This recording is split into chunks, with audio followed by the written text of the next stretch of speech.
রাহুলের ঘরটা খুব সুন্দর করে সাজানো, নানা রকম পেন্টিং দিয়ে সারা ঘরে শৌখিনতার ছাপ। বাড়িতে আজ রাহুলের প্রথম বিবাহ বার্ষিকী পালন হচ্ছে। বন্ধু বান্ধব এসেছে অনেকে। সবাই রাহুলের সুন্দর ঘরটার তারিফ করছে।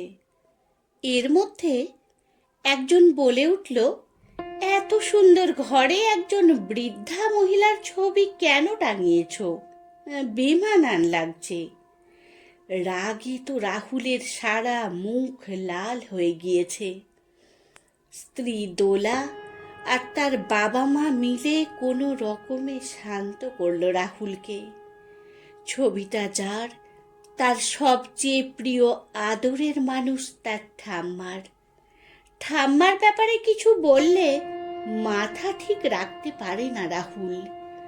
রাহুলের ঠাম্মার মৃত্যুর পর কিছুতেই সামলানো যাচ্ছিল না তাকে। অমন জেদি ছেলের কান্না সেদিন একবারের জন্যও থামেনি। রাহুল মনে করে তার ঠাম্মার মতো করে কেউ তাকে বোঝে না। রাহুল ছোট থেকেই ঠাম্মার কাছেই বড় হয়েছে। রাহুলের বাবা অভিজিৎ বাবু এবং মা মালবিকা দুজনেই চাকুরিজীবী। সকালে বেরিয়ে যায়, ফিরতে ফিরতে সেই সন্ধে। মালবিকা দেবীও মাতৃহারা, তাই মায়ের মতো শাশুড়ি পেয়ে খুব খুশি। মায়ের কাছে মেয়ের যা যা আবদার করে মালবিকা দেবীও তেমন করে। শাশুড়ির সাথে তার সম্পর্ক বন্ধুত্বের। ছুটির দিনে শাশুড়ি মাকে নিয়ে কখনো কখনো চলে যায় পছন্দের রেস্টুরেন্টে, কখনো কফি শপে বা কখনো সিনেমা হলে। কনকলতা দেবী মাতৃস্নেহে ছেলে বৌমাকে আগলে রাখেন। সমস্ত রকম স্বাধীনতা তিনি দিয়েছেন সন্তানদের। শপিং মলে কোন ড্রেসটা তার বৌমাকে ভালো মানাবে এইটা খুঁজতে ব্যস্ত হয়ে পড়েন। ছেলে মাঝে মাঝে মজা করে বলে, তুমি আমাকে বেশি ভালোবাসো না, তোমার বৌমাকেই বেশি ভালোবাসো। কনকলতা দেবী হেসে বলেন, তোকে তো সেই ছোট থেকেই আদর যত্ন করে আসছি। মেয়েটা ছোট থেকে মাকে পায়নি, এতদিন পর আমিও মেয়ে পেয়েছি, তাই একটু তো বেশি দিতেই হবে নাকি? আর মালবিকা দেবী শাশুড়ি মাকে জড়িয়ে ধরে বলে, দেখেছ মা, ও আমাকে কেমন হিংসা করে। 5 বছর হয়ে গেল সন্তানের জন্ম দিতে পারল না মালবিকা। শাশুড়ি মাকে সবাই বলে, খুব তো বৌমাকে মাথায় তুলে রাখতে পারলো, বংশ রক্ষা করতে। খারাপ লাগলেও ছেলে বৌমা পাছে মনে আঘাত পায়, তাই কখনো মুখ ফুটে কিছু বলেননি কনকলতা দেবী। একদিন দেখলেন মালবিকা দেবী কাঁদতে কাঁদতে বাড়ি ঢুকলো। ছেলেরও মুখ ভার। জিজ্ঞেস করতে ছেলে বলল, প্রায় 3-4 মাস ধরে ডাক্তার দেখাচ্ছি আমি মালবিকাকে। আজ ডাক্তারবাবু বলে দিয়েছেন মালবিকা কোনো দিনও মা হতে পারবে না। অন্য শাশুড়ি হলে হয়তো বৌমাকে দোষারোপ করতেন, কিন্তু কনকলতা দেবী ছেলেকে বললেন, হাত মুখ ধুয়ে খেতে বস, আমি বৌমাকে আনছি। মালবিকা খুব কাঁদছে আজ, সে যে কখনো মা হতে পারবে না। হঠাৎ মাথায় হাতের ছোঁয়া পেল, তাকিয়ে দেখল শাশুড়ি মা। কনকলতা দেবী বললেন, আয় মা আমার কাছে। শাশুড়ির কোলে মুখ গুঁজে কাঁদছিল মালবিকা দেবী। কাঁদো কাঁদো গলায় বলল, তোমার বংশ রক্ষা করতে পারবো না গো আমি, তুমি কিছু বলবে না? কনকলতা দেবী বললেন, দূর পাগলি, কি বলবো তোকে? এখন তোর মন খারাপ, তোর পাশে থাকা দরকার। মা হলে তো এটাই করত। চল, খেতে চল।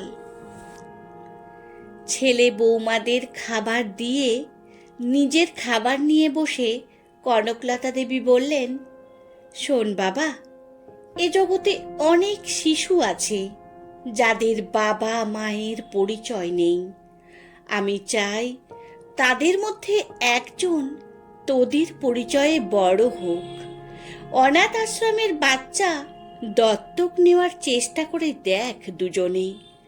তারপর আমার দাদু ভাই বা দিদি ভাইকে নিয়ে আয়। আমার পাগলি মেয়েটা মা ডাক শুনে প্রাণ জুড়োক। ছেলে তো অবাক, বৌমার চোখ দিয়ে অনবরত জল পড়ছে। ছেলে শুধু বলল, মা, তোমার মতো শাশুড়ি মা যেন প্রতিটি মেয়ে পায়। সমস্ত নিয়ম কানুন মেনে রাহুলকে সন্তান হিসেবে গ্রহণ করার সিদ্ধান্ত নেওয়া হয়। কনকলতা দেবী ছেলেকে বলেন, এ বাড়ি পরিবর্তন করে অন্য কোথাও চলে যাব আমরা দাদু ভাইকে নিয়ে। আমরা চাই না আমার দাদু ভাইয়ের দিকে কেউ আঙুল তুলুক ভবিষ্যতে। তাই হলো। অভিজিৎ বাবু ও মালবিকা দেবী মা আর তার রাহুলকে নিয়ে অন্যত্র সংসার সাজালেন। রাহুল একটু বড় হলে রাহুলের সব দায়িত্ব নিয়ে নিলেন কনকলতা দেবী।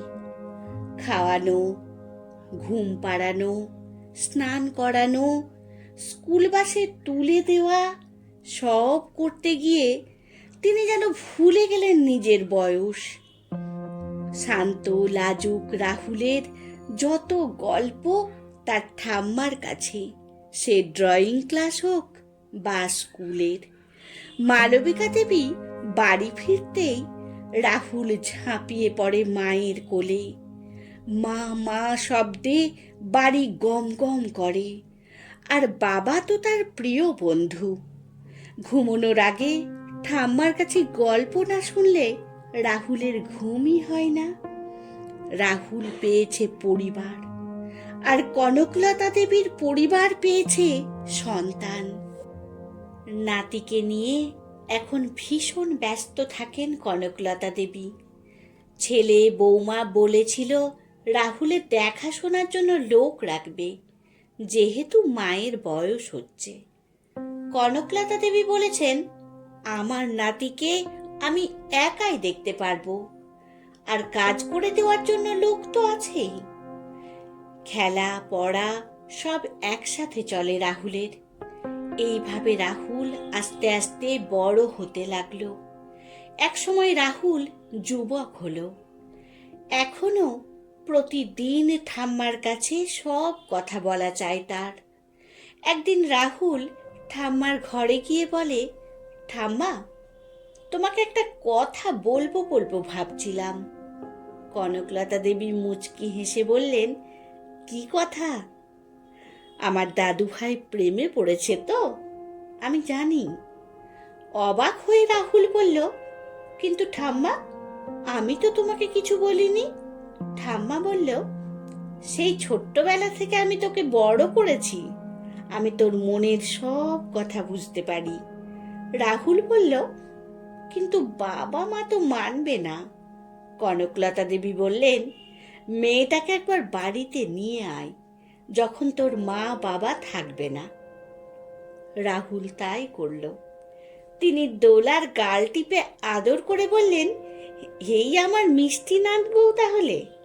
দোলা লজ্জা পেয়ে বলল, কিন্তু ঠাম্মা, ওর বাবা মা তো মানবে না আমাকে।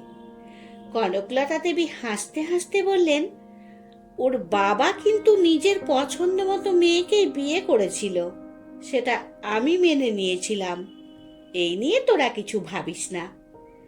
কিন্তু কিছুদিনের মধ্যেই কনকলতা দেবী ভীষণ অসুস্থ হয়ে পড়েন। মালবিকা দেবী দিন রাত শাশুড়ি মায়ের সেবা করে গেলেন। পুরো পরিবারের দুঃখ ঘনিয়ে এলো। রাহুল ঠাম্মার কাজ ছেড়ে কোথাও যেতে চায় না। অবশেষে সবাইকে কাঁদিয়ে শেষ নিঃশ্বাস ত্যাগ করলেন কনকলতা দেবী। মৃত্যুর আগে কনকলতা দেবী ছেলে বৌমাকে বলে গেলেন, রাহুলকে ওর পছন্দের মেয়ের সঙ্গেই বিয়ে দিস। ও কষ্ট পেলে আমি সহ্য করতে পারবো না। কনকলতা দেবী মারা গেছেন 6 বছর হলো।